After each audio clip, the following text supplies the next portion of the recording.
It's been a while. But let's go through the top 5 hip hop eras of all time.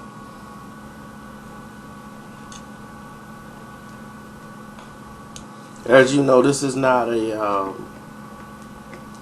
very easy topic to go through and decipher. Meaning that, it's rough. It's hard to go through every album basically in an era and see which was the best and which weren't the best. Like, I was still doing this 3 minutes ago. This is very hard to find an era because it's always going to be somebody like you crazy on the list. So every time we sit around and look at things and try to break them down and say, are you sure? Are you sure? Are you sure? I'm like, it's tough. A lot of tough decisions had to be made here. And some people just don't get it, but I, gotta let them know that this is how it was. And I bought the record, so I know. And as hard as it is, I'm going to have to get some honorable mentions to some years that didn't make the list. Honorable mentions to 1996. The year 1996 that gave us It Was Written, that gave us Iron Man, that gave us All Eyes on Me, and Stakes is High. Some great albums came out that year. And I must tell you right now, that year didn't make it. That era. And wow. It's hard to do, man. I'm really shook up over here that 96 didn't make it. And here's the era that everybody would assume, they're gonna make it. No doubt. They got it, hands down. This was the best. And I have to say, honorable mentions to 1995. Now people finna freak out.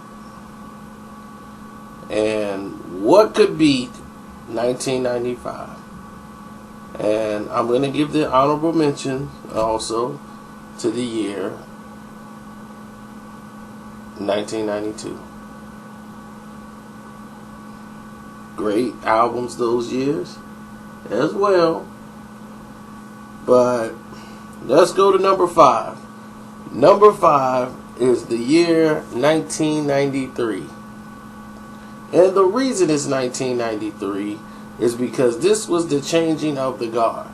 1993 opened the box where all the big executives were doing big things of making their own labels, and they were branching out in these small independent labels that were out to get rap artists and sign rap artists as if they were music artists. They weren't just looked at as some side project.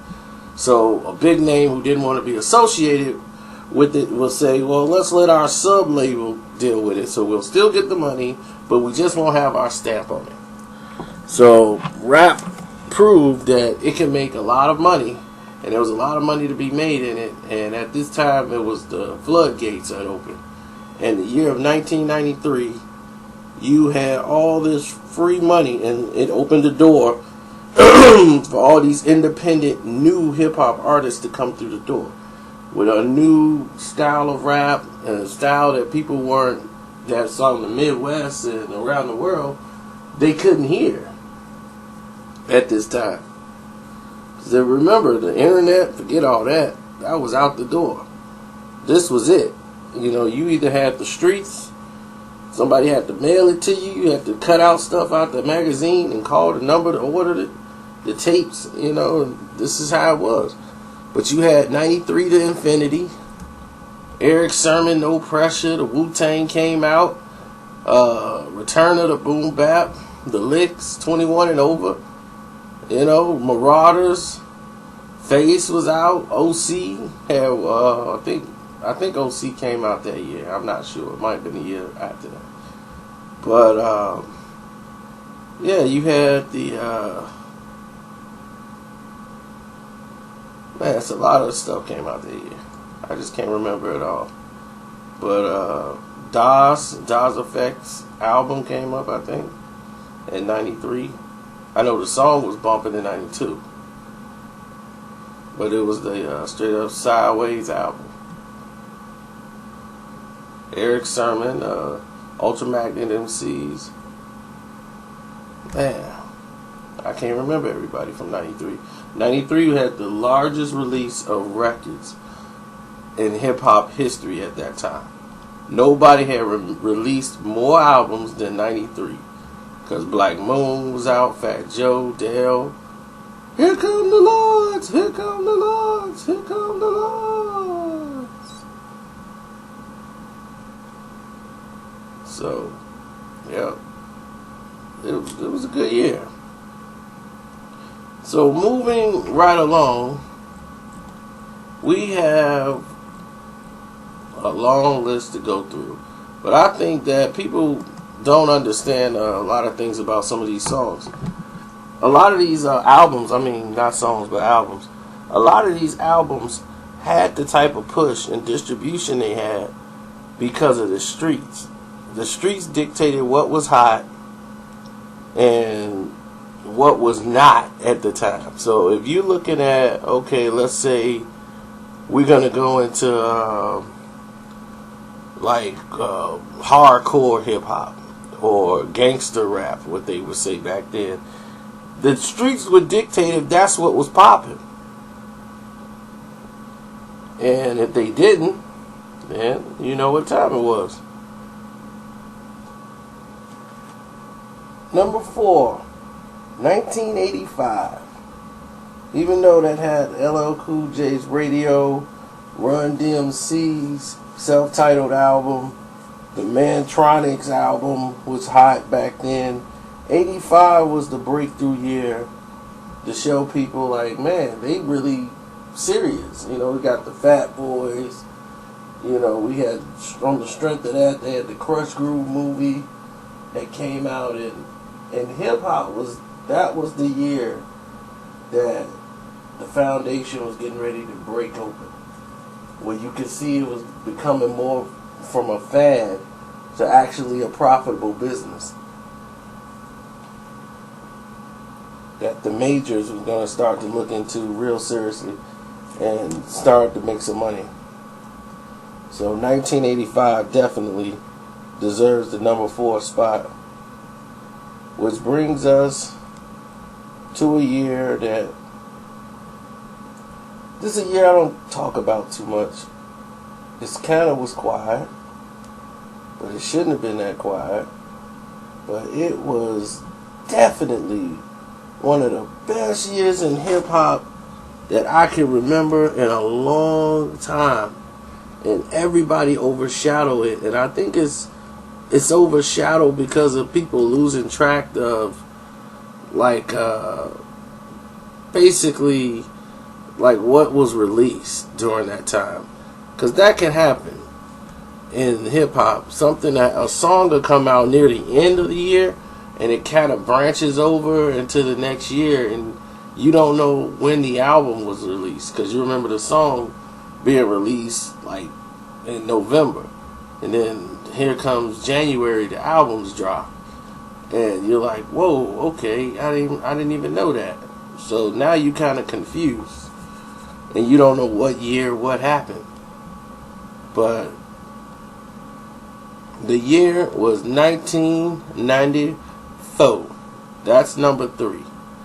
94 was such a hot year that everything that came out, you know, before that and everything else is just like, are you serious? 1994 put it all in perspective because it was opening the door to a new era. Like 93 was, people was now established. Like I said, I think MOP came out. Brand Nubian, the B-Nuts had their self-titled album. That's when you saw Craig Mack come out. You had Outkast, Grave Diggers, and Casual come out. And these are the young, this is what happened when they expand globally. You was able to hear some of these artists from areas you didn't thought you would never hear. Like, you had the Hobo Junction and all those guys from Oakland putting out tracks, and it opened the door so wide in '93 that '94 came in stomping. You had Illmatic, of course, one of the greatest albums of all times, The Roots, Ja Rule the Damager, Big, of course, Biggie, Redman, Common. Shoot, who else is on there? You had the most beautifulest thing in this world is just like that. To Cal. Woo. 94 could have been number one easy. Easy.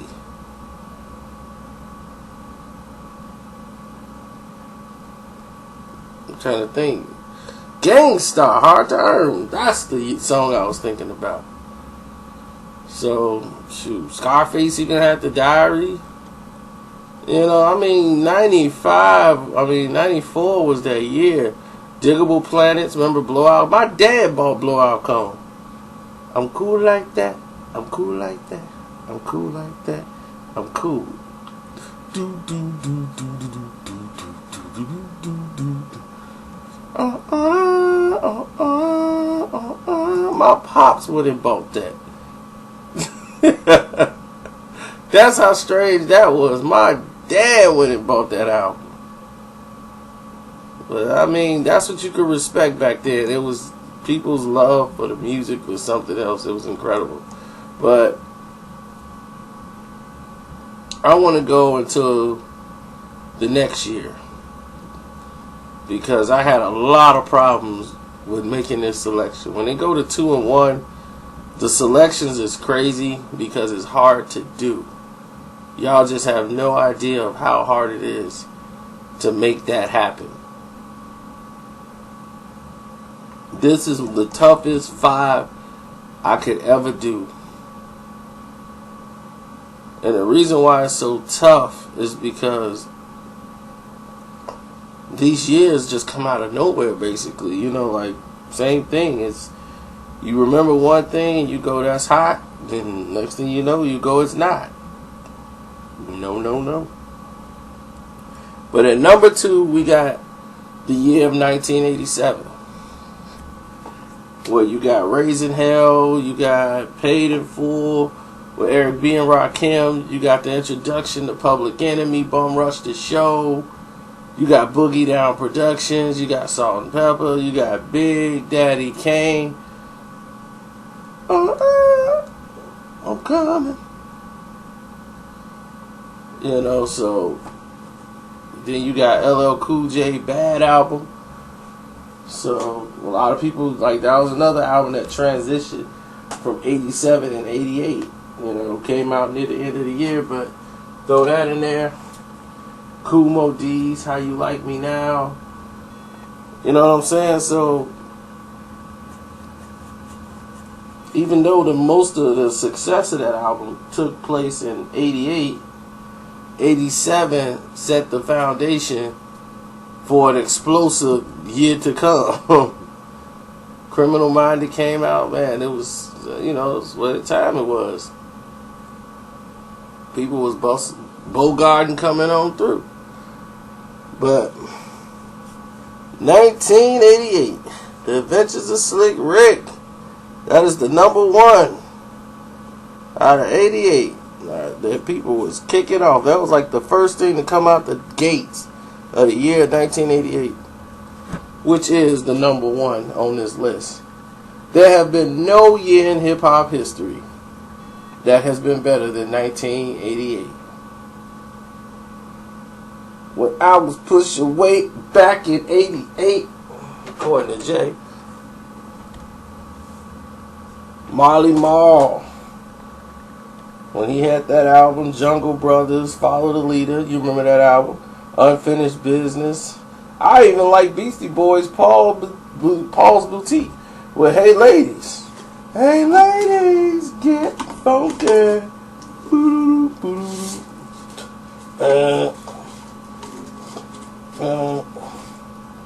You had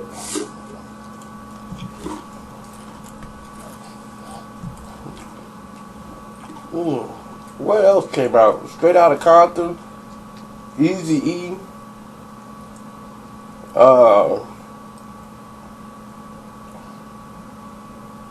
I want to say Supersonic, JJ Fad. I know Nation of Millions came out, and that was it. Once Public Enemy dropped that album, it was over.